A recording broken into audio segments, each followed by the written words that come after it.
Kumakain ka din ba ng gulay na ito? Madalas nating madaanan ang isang simpleng gulay na ito. May katapangan ang lasa, may bahagyang pait, at may matingkad na kulay berdeng dahon. Alam mo ba na ang gulay na madalas lang nating dedmahin sa palengke ay isa pala sa pinaka-nutritious na pagkain sa mundo? Higit pa sa vitamin C ng orange at masiksik sa vitamin K kaysa sa maraming mamahaling supplements.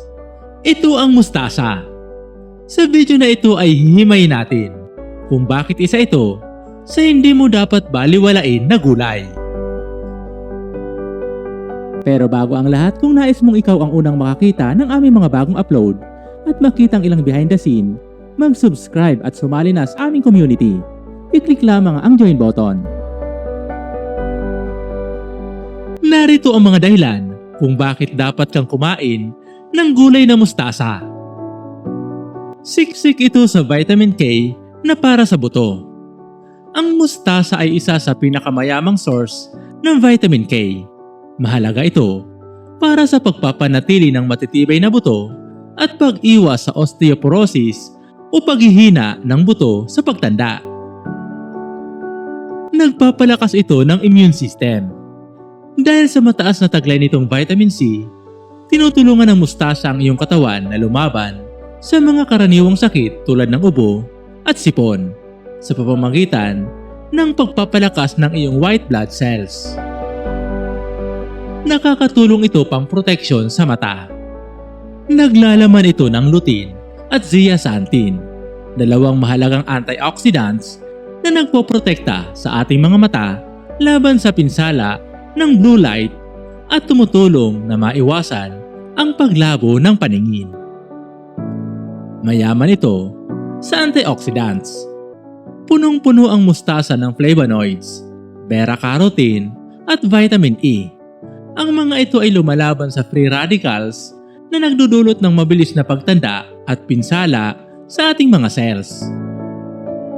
Mainam din ito sa kalusugan ng ating mga puso. Ang pagkain ng mustasa ay nakakatulong sa pagpapababa ng masamang kolesterol. Mayaman din ito sa fiber na tumutulong sa pagpapanatili ng maayos ng presyon ng dugo. Isa din ang mustasa sa natural na detoxifier. Naglalaman ito ng mga sulfur compounds at fiber na tumutulong sa atay upang ilabas ang mga toxins sa ating katawan at linisin ang ating digestive system. Nakakatulong din ito para sa maayos na digestion. Dahil sa mataas na fiber content nito, nakakatulong ang mustasa upang maiwasan ang constipation o hirap sa pagdumi at pinapanatiling malusog ang ating mga bituka. Pangsuporta din ito sa mental health. Ang mga leafy green vegetable tulad ng mustasa ay may taglay na folate at B vitamins na mahalaga sa pagpapanatili ng maayos na brain function at pag-iwas sa mental decline. Nakakatulong din ito sa pagkontrol ng timbang. Napakababa ng calories ng mustasa, ngunit siksik sa sustansya at fiber. Mainam itong isama sa diet dahil nakakabusog ito nang hindi ka nagdaragdag ng sobrang timbang. At mainam ito sa kalusugan ng ating mga balat. Ang kombinasyon ng vitamin A at vitamin C sa mustasa ay nakakatulong sa produksyon ng collagen. Ito ang nagpapanatili sa ating balat na maging makinis, matibay at glowing. Ang maganda sa mustasa, hindi mo kailangan ng malawak na lupain dahil kahit sa paso ay maaari kang magtanim at makapag-harvest. Siguraduhin lang na itanim ito sa mataba at well-drained na lupa at sa loob lamang ng isang buwan, maaari na itong anihin. Upang makuha ang buong benepisyo ng mustasa, mahalaga ang paraan ng paghahanda. Ang sobrang pagluluto ay madalas na nakababawa sa vitamin C at antioxidants nito. I-steam sa halip na ilaga at sabayan ng healthy fats dahil ang vitamin A at K ay fat soluble. Mas mabilis itong ma-absorb ng katawan kung ang mustasa ay lulutuin na may kaunting healthy oil gaya ng olive oil o coconut oil.